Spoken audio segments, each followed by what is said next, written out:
right, the poison for Cusco, the poison chosen specially to kill Cusco. Cusco's poison. That poison? Yes, that poison. Welcome to MsMojo, and today we'll be counting down our picks for the top 30 most memorable and beloved celebrity voice actor performances in movies. We've excluded voiceover performances from television and celebrities who have done extensive voice acting work like Mark Hamill, as well as motion capture performances. You are a child's plaything! You are a sad, strange little man. Number 30, Jay Baruchel as Hiccup Horrendous Haddock III, the How to Train Your Dragon franchise. So, what should we name it? Yeah, itchy armpit it is. Naturally possessing a nerdy, nasally voice, Jay Baruchel couldn't have been better suited to play Hiccup, a scrawny Viking living in his mighty father's shadow. Keeping this much raw Vikingness contained, there will be consequences! I'll take my chance. A lesser actor might have portrayed this character as a one-dimensional nerd. Baruchel turns in a multi-layered performance, however, bringing out Hiccup's strength, wisdom, and compassion as he forms a powerful bond with a dragon. Toothless. I could have sworn you had... teeth. As this series progresses, Baruchel develops Hiccup into a brave, noble leader with a great deal of depth. All the while, Baruchel maintains an offbeat charm that distinguishes Hiccup from the rest of the crowd. You never cease to amaze me, bud. Thank you. Number 29, Patton Oswalt as Remy, Ratatouille. You gotta figure there's gonna be more than a few Pixar entries on this list, so what better way to start than with Patton Oswalt in Ratatouille? It's not really a smoky taste. It's a certain, it's kind of like a, it's got like this boom, zap kind of taste. Don't you think? What would you call that flavor? Lightning-y? Yeah, it's lightning-y!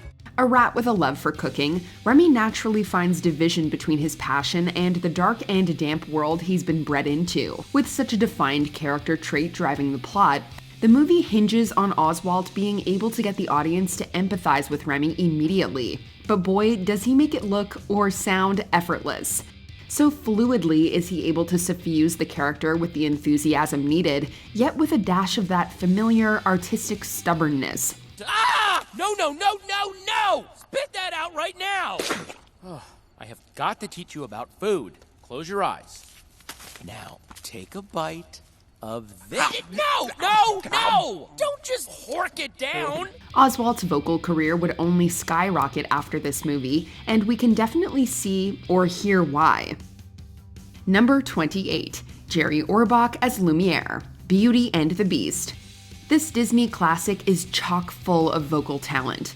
While Angela Lansbury's Mrs. Potts is oh so charming, for this entry we have to give it to Jerry Orbach as Lumiere. So, you fall in love with her, she falls in love with you, and poof, the spell is broken. We'll be human again by midnight. Orbach was a world-class actor who tore Broadway up. Though sadly the star passed away in 2004, he left behind a legacy on stage and on screen that will never be forgotten. His performance as Lumiere in Beauty and the Beast, like much of his work, is timeless. Course by course, one by one, till you shout.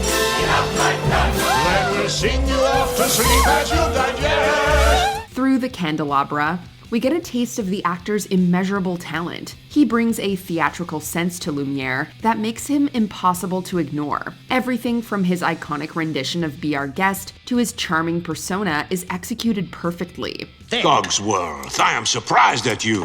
She's not a prisoner, she's our guest. We must make her feel welcome here. Number 27, Ralph Fiennes as Pharaoh Ramesses II, the Prince of Egypt. No stranger to playing tyrannical villains throughout his career, Ralph Fiennes walks a fine line between cruelty and sympathy in this epic musical. I am the morning and the evening star. Ramesses, it shall be as I say. I pardon forever all crimes of which he stands accused. At once refined and wicked in his vocal stylings, the British actor conveys the moral complexity of a man torn between his duty as a ruler and the love he has for his brother Moses. I do not know this god, neither will I let your people go. Ramesses, please, you must listen. I will not be the weak link. Even as the story progresses and his treatment of the Hebrews becomes more unforgivable, Fiennes still allows us to believe Ramesses is capable of change. I am Pharaoh. Something else is coming. Something much worse than anything before. Though he plays an irredeemable antagonist, his performance cuts straight to the core of a misunderstood man whose stubbornness ultimately prevents him from doing the right thing. My father had the right idea about how to deal with your people. Ramesses. And I think it's time I finished the job. Ramesses. And there shall be a great cry in all of Egypt. Number 26. Samuel L. Jackson as Lucius Best, Frozone, The Incredibles franchise. Yeah, you say peace. I kind of think you mean the other thing. A few years before debuting as Nick Fury in the Marvel Cinematic Universe, Samuel L. Jackson saved the day as this slick superhero.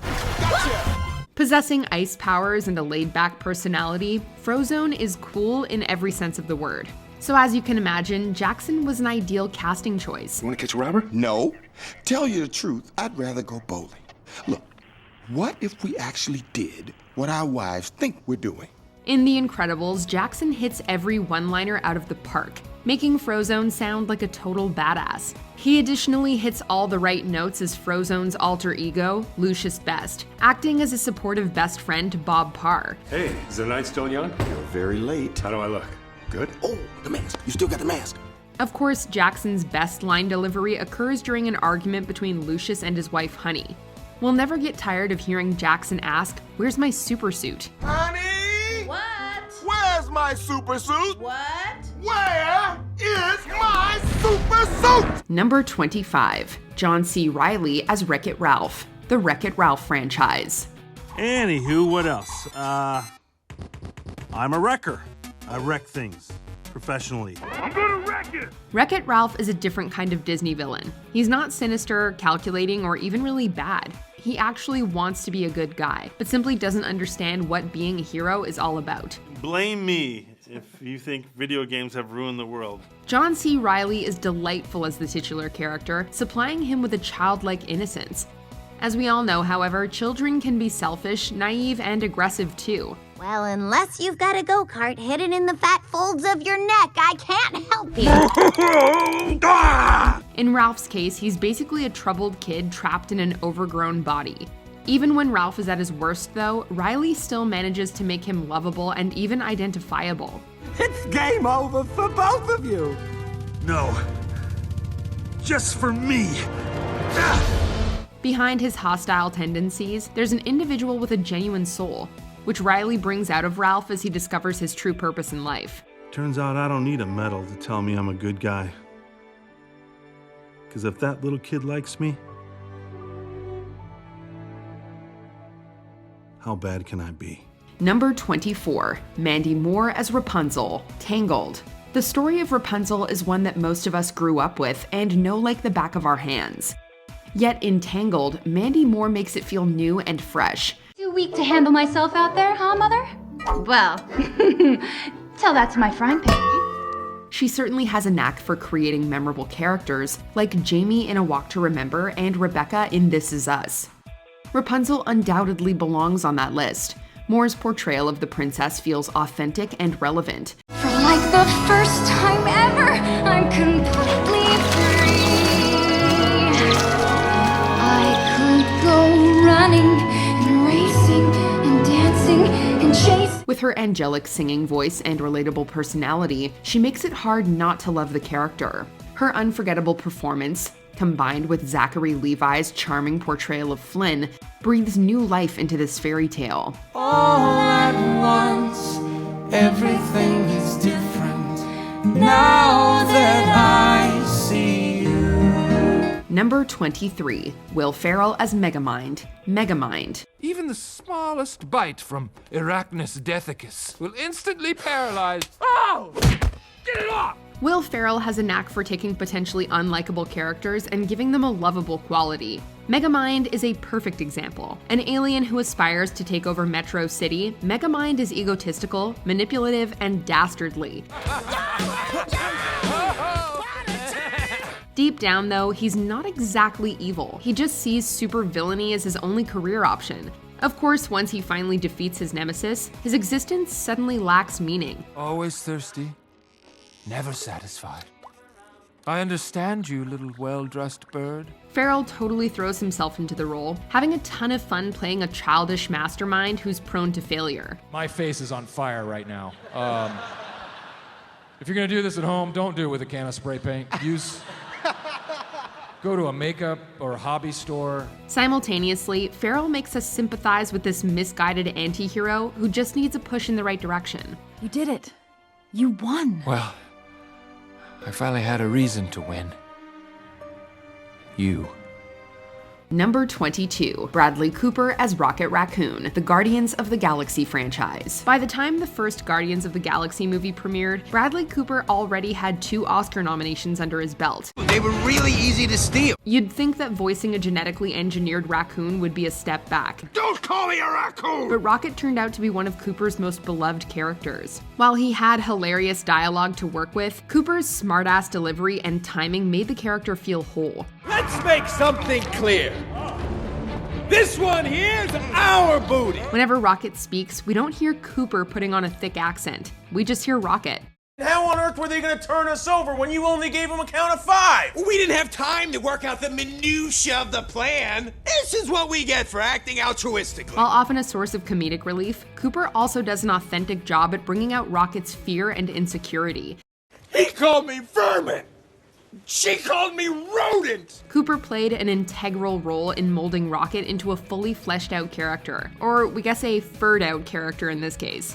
That's a fake laugh. It's real! Number 21, Vincent Price as Professor Ratigan, the Great Mouse Detective. Oh, I love it when I'm nasty. One of Disney's most criminally underrated films features a villain who is voiced by one of the horror genre's greats. The Great Mouse Detective was released during a lull in Disney's animated feature films, and its relative success was one of the factors which reinvigorated the studio. We are about to embark on the most odious, the most evil, the most diabolical scheme of my illustrious career. In this Sherlock Holmes-themed tale, Vincent Price plays the role of Professor Ratigan, the Moriarty-esque foil to Basil. This legendary actor gives a performance that won't soon be forgotten, and just his voice can send a shiver down your spine. Trouble with the chemistry set, old boy. Ratigan, no one can have a higher opinion of you than I have.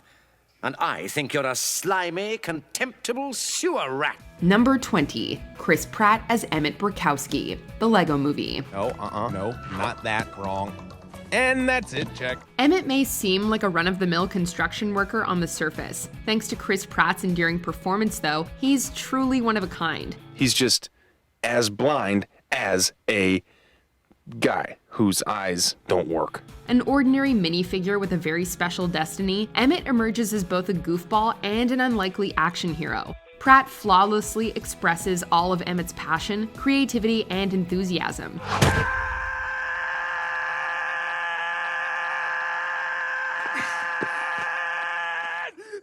Where are we? Even when he's performing the most routine tasks, Emmett sounds like he's on top of the world. Well, hi there, I'm a cowboy. Bang, bang, bang, bang, bang, bang. Shoot, shoot, shoot, bullet, bullet, gun. Zap, zap, zap, pow, zap, pow. What are they looking at? I made a mistake. Pratt also brings humanity to the character, molding this yellow brick into an encouraging role model we care about. Equally silly and sincere, no actor in Hollywood could likely capture Emmett's essence quite like Pratt. Look, I watch a lot of cop shows on TV, and isn't there supposed to be a good cop in that scenario also? Number 19, Johnny Depp as Rango. Rango. It's certainly nothing I've ever done before, any of us have ever done before. Johnny Depp is one of those performers that can slip into any role like a chameleon. Likewise, Rango is an actual chameleon that can blend into his environment like a Hollywood actor. Having spent most of his life behind glass, this lizard faces an identity crisis when he becomes stranded in the desert. Look, I need water, hydration, my teeth are chapped. I need lotion. I'm down to 1 layer of skin already. Pretty soon I'm gonna start seeing my insides. The timid Rango is able to survive by taking on the persona of a Western hero, although this inevitably lands him in hot water. You might say I'm what hell was already raised up. Name's Rango.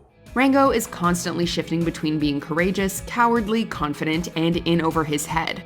But Depp's performance is perfectly balanced. Believe in that there sign. He completely loses himself in this role, making us forget about the actor behind the character. As long as that sign says sheriff, you can believe that there's law and order in this town. But without law and order, ruminate on that. Number 18, James Woods as Hades, Hercules. Memo to me, maim you after my meeting. You can't mention Hercules without giving a shout out to the legendary Danny DeVito and his performance as Phil. Perseus, Theseus, a lot of yusses. And every single one of those bums let me down. But James Woods' Hades is somehow even more memorable. This Academy Award nominee is known for playing villains, so his role in this Disney film of mythological proportions is definitely fitting. I've got 24 hours to get rid of this bozo, or the entire scheme I've been setting up for 18 years goes up in smoke, and you are wearing his merchandise! James Woods plays the primary antagonist in 1997's Hercules, the king of the underworld, Hades. In traditional Greek mythology, Hades isn't necessarily a bad guy, but in this rendition, he is our hero's main adversary. Okay, say the next 24 hours, and Meg here is free as a bird and safe from harm. We dance, we kiss, we schmooze, we carry on, we go home happy. What do you say? Come on. Woods has said that he had such a good time acting as the voice of Hades that he'd take up the role again anytime. He went on to voice the character in an animated series, as well as several video games. Okay, so you made one lousy mistake. You exist. But hey, I'm a forgiving guy. Number 17, Alan Tudyk as King Candy, also known as Turbo, Wreck-It Ralph. At this point, we know not to be surprised by a transformative vocal performance from Alan Tudyk. Heck, he voiced a chicken in Moana. A chicken.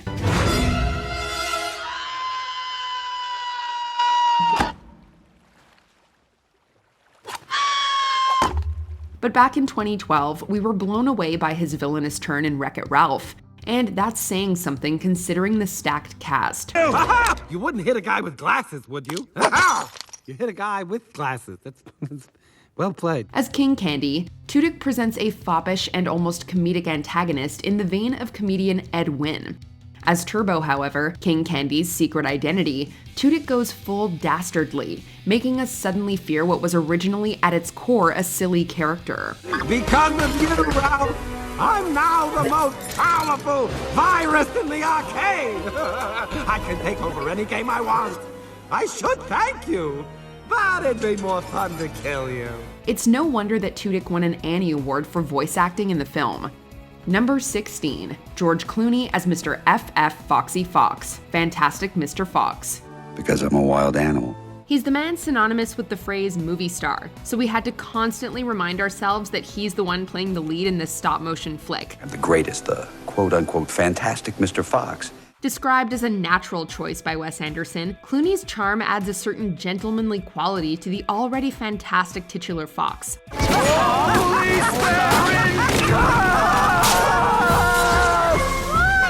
Unlike other animated films, the voices were recorded on location in an old farmhouse to get the most natural performances and as an attempt to replicate the movie's mood. You really are kind of a quote-unquote fantastic fox. I try. As a result, the comedy boasts the suave nature of Clooney's character, recounting the group's bizarre heist capers. It's almost like the remake of Ocean's 11. Hey, wait a minute. When was the last time you were in Vegas? Number 15, Amy Poehler as Joy, Inside Out. So hold on, guys. It's broccoli! Yucky! Although Mindy Kaling, as discussed, is certainly an inspired casting choice, Amy Poehler's portrayal of Joy is simply irresistible. The very definition of happiness, Joy attempts to put a smile on young Riley's face when life gets her down. Being a basic human emotion, Joy easily could have been a one-note character. All right, everyone, fresh start. We're gonna have a good day, which will turn into a good week, which will turn into a good year, which turns into a good life. Poehler's performance brings a surprising amount of complexity to the role, however. Although Joy constantly tries to think positive, she eventually comes to understand the importance of sadness. Joy, you gotta fix this. Get up there. Sadness, it's up to you. Me? Sadness? Sadness? I can't, Joy. Yes, you can. Riley needs you. With just her voice, Polar is able to light up the screen while also making the audience bawl their eyes out, taking us on an emotional journey unlike any other. I'll try. Bing bong. I promise. Number 14, Idina Menzel as Elsa, the Frozen franchise. You belong down in Arendelle. So do you. No, Anna, I belong here. Alone. Where I can be who I am without hurting anybody. In modern Disney animated movies, the voice casts are often packed with well-known actors, musicians, and celebrities.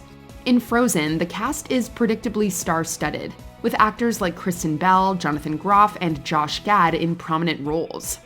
Belle's relatable and quirky portrayal of Anna is definitely one for the books. The most vital player, however, is Idina Menzel, who was a Broadway darling before being cast as Elsa, but arguably became a household name due to the role. Her powerhouse voice is what makes the performance ring true, and it's hard to imagine anyone else giving it quite the same gravitas. Let the storm rage on. The cold never bothered me anyway. Number 13, Dwayne "The Rock" Johnson as Maui, Moana. The gods have given me a man! When you need somebody to voice a demigod, you can't do better than a superstar of Mr. Johnson's caliber. Now he always has time for his fans. The Rock is already a very animated person, especially in the eyebrows. His natural charisma translated flawlessly to animation. Men and women, both, all. Not a guy-girl thing. Maui is the hero to all. You're doing great. Although Johnson was tailor-made for Maui, the retired wrestler turned actor didn't come from a singing background. Regardless, he was excited to take part in Disney's tradition of classic musical numbers. Open your eyes, let's begin. Yes, it's really me, it's Maui, breathe it in. The Rock spent months practicing You're Welcome, and his dedication shines through in the final product. Well, anyway, let me say you're welcome for the wonderful world you know. Through the song and his overall performance, Johnson finds just the right balance of being egotistical yet lovable. What's that for? That's, man's discovery of Nunya. What's Nunya? Nunya business. He shape-shifts Maui into a hero we want to follow, even though he may throw you in the water along the way. Number 12, Scarlett Johansson as Samantha, Her. Another live-action movie with a surprisingly stupendous voice-only performance, Her is a one-of-a-kind speculative romance movie that really makes us ponder the limits of humanity and love. Playing an artificial intelligence named Samantha, Scarlett Johansson makes us truly believe a machine creation could possess such profound emotion. She so effortlessly connects to Joaquin Phoenix's Theodore, even though they're never actually in the same room. But the heart's not like a box that gets filled up. It expands in size the more you love. I'm different from you. This doesn't make me love you any less. It actually makes me love you more. Funnily enough, the role was recast in post-production to Johansson, having originally been voiced by Samantha Morton. As powerful an actor as she is in her own right, we can't imagine hearing anyone else singing along as we play the ukulele. Times where swallowed up in space, we're here a million miles away. Number 11, Billy Crystal as Michael "Mike" Wazowski, the Monsters, Inc. franchise. Call yourself a monster? Upon first look, Billy Crystal seems out of place as the one-liner spouting, one-eyed monster. Scary feet, oh, the kid's away! But upon closer inspection, his performance actually brings a much-needed balance to John Goodman's kind yet deep voice as Sully. Look, you and I are a team. Nothing is more important than our friendship. The energy and excitement the actor brings is not just what makes him good, though. When leading the 2013 prequel, Crystal digs out a lighter and softer tone for his more sympathetic moments. I knew I was scary. I didn't know I was that scary. In whichever circumstance Mike Wazowski finds himself, Crystal adapts to put forward that best possible chemistry. The team of Wazowski and Sullivan are going to change the world starting today! Number 10, Mike Myers as Shrek, the Shrek franchise. Why Are you following me? While his previous characters were eccentric yet one-dimensional, Shrek is a package of vicious loneliness and sarcasm, yet also a kinder soul, all effectively demonstrated through the actor's voice. Of course! Really? No. Not to say that his performance isn't helped by Eddie Murphy as the dim-witted donkey, as the pairing's mishaps are only complemented by their bond as talented voice actors. Why don't you go celebrate your freedom with your own friends? But, I don't have any friends. Shrek is not only one of the best voice performances by a celebrity, but also one that enhances Mike Myers' career rather than simply being a side gig. Now, where were we? Number 9, Jack Black as Po Ping, the Kung Fu Panda franchise. I'm gonna do something I never thought I'd be able to do. I'm going to teach Kung Fu. Jack Black is still one of the most energetic and physical comedic presences around. Whoa! The Furious Five. You're so much bigger than your action figures. Except for you, Mantis. You're about the same. Black was tailor-made to voice Po, a chubby panda who lives and breathes Kung Fu. Almost everybody doubts Po when he's singled out as the Dragon Warrior. So what? What? I don't know Chi. I don't know Chi.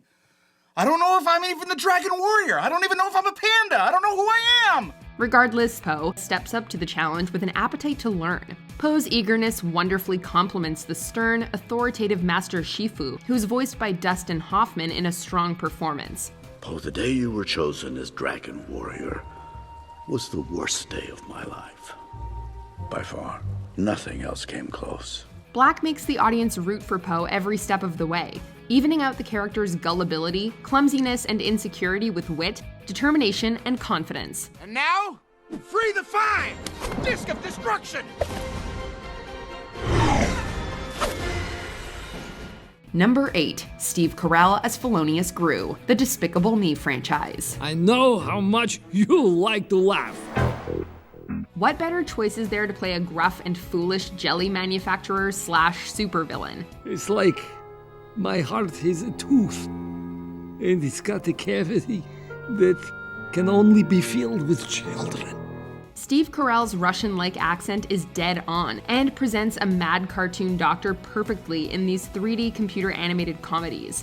Next, we are going to steal... Pause for effect. His performance channels the great Mel Blanc in Gru's outlandish reactions to his failures and comeuppances, but also provides a softer quality for his more sympathetic moments. You gave us back!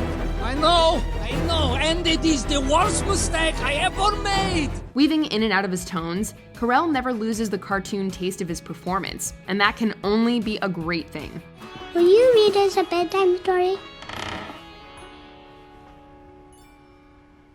No.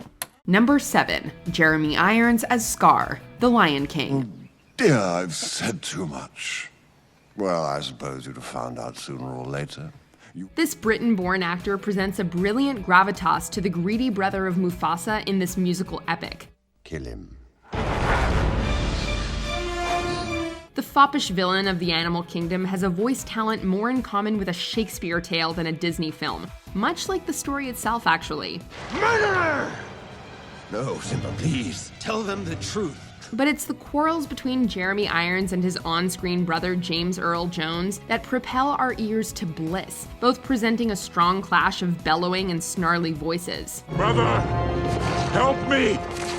We love Jeremy Irons particularly for the way his voice almost dances through his plotting nature, especially when he informs dear Simba of his most famous surprise. Here's my little secret. I killed Mufasa. Number 6, Ellen DeGeneres as Dory, the Finding Nemo franchise. Hi, I'm Dory. Speaking of chemistry, how do you make an uptight clownfish and a mind-numbing fool work this well together? Can I help you? Something's wrong with you. Really. Ellen DeGeneres uses a playful innocence to combat the harsher tones of Albert Brooks's Marlin the Clownfish in the first flick of this Pixar film series.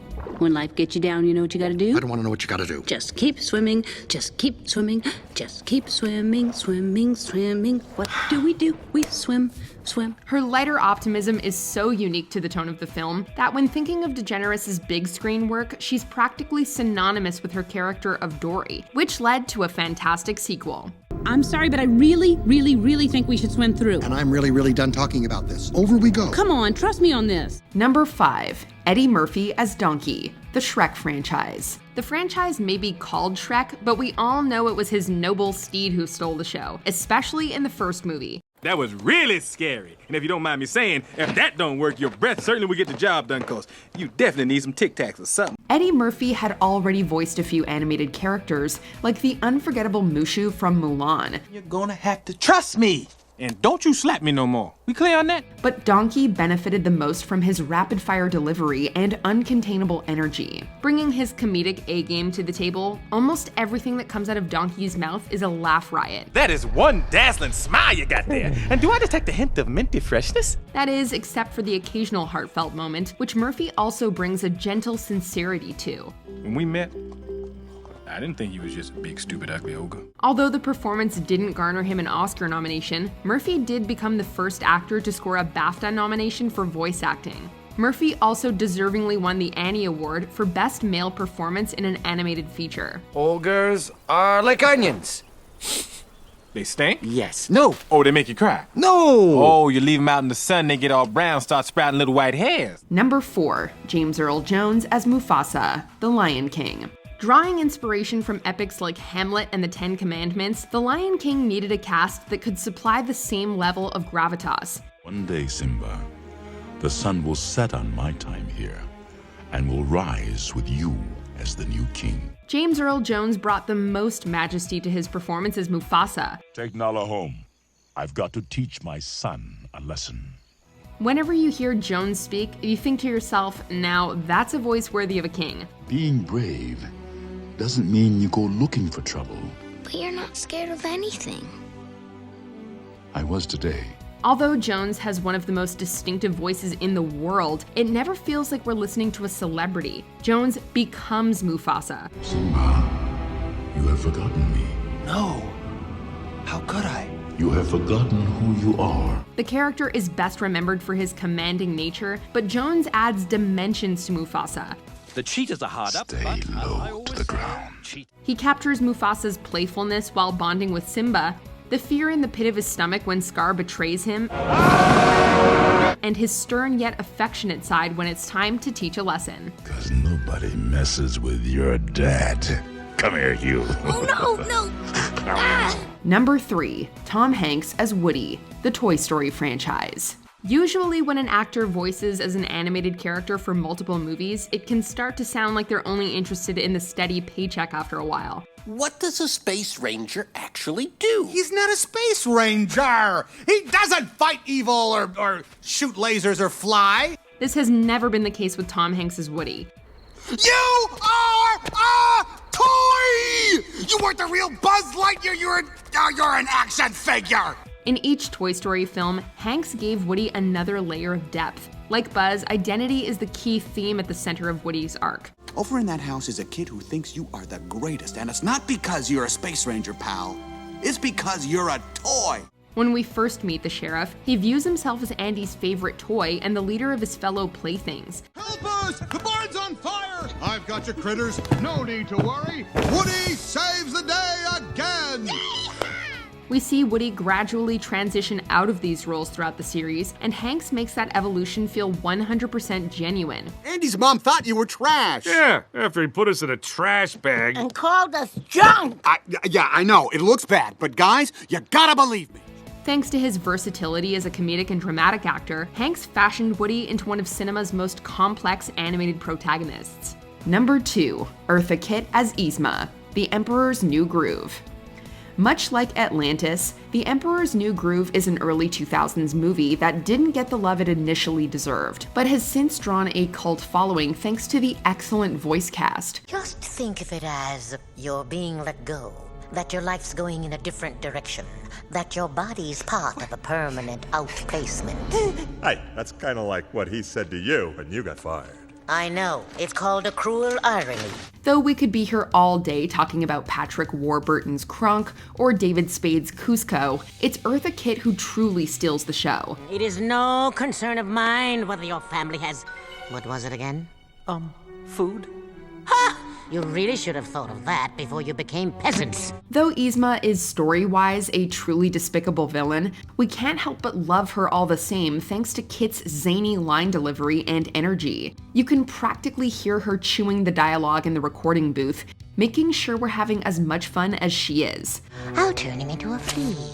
A harmless little flea. And then I'll put that flea in a box. And then I'll put that box inside of another box. And then I'll nail that box to myself. And when it arrives, I'll smash it with a hammer! Though we've gotten plenty of superb vocal performances this century so far, we irrefutably got one of the best early on. Before we continue, be sure to subscribe to our channel and ring the bell to get notified about our latest videos. You have the option to be notified for occasional videos or all of them. If you're on your phone, make sure you go into your settings and switch on notifications. Number 1. Robin Williams as the Genie, Aladdin. 10,000 years will give you such a crick in the neck. Ali Baba had 40 thieves and Scheherazade had 1,000 tales, but there will only ever be one Robin Williams. Aladdin! Hello, Aladdin. Nice to have you on the show. Can we call you Al, or maybe just Din? Or how about Laddie? In Mrs. Doubtfire, the comedian states that he does voices, and he's correct. I do voices. What do you mean, you do voices? Well, I do voices. His ecstatic performance is such a powerful addition to this musical fantasy that it almost changes the tone entirely once the genie is introduced. What would you wish of me? Be ever impressive. The one contained, often imitated, but never duplicated. Not only that, but his high-octane manner drives the second half so much that Disney aired the movie on TV in tribute to Williams following his 2014 death. And there's no arguing the actor and comedian deserved all the honor and praise he has received. All of you, come over here. Big group hug. Group hug. Ooh. Do you mind if I kiss the monkey? Ooh, hairball. Which of these voice performances do you consider elite? Let us know in the comments. I was being sarcastic. Oh no, you're supposed to use a sarcastic voice.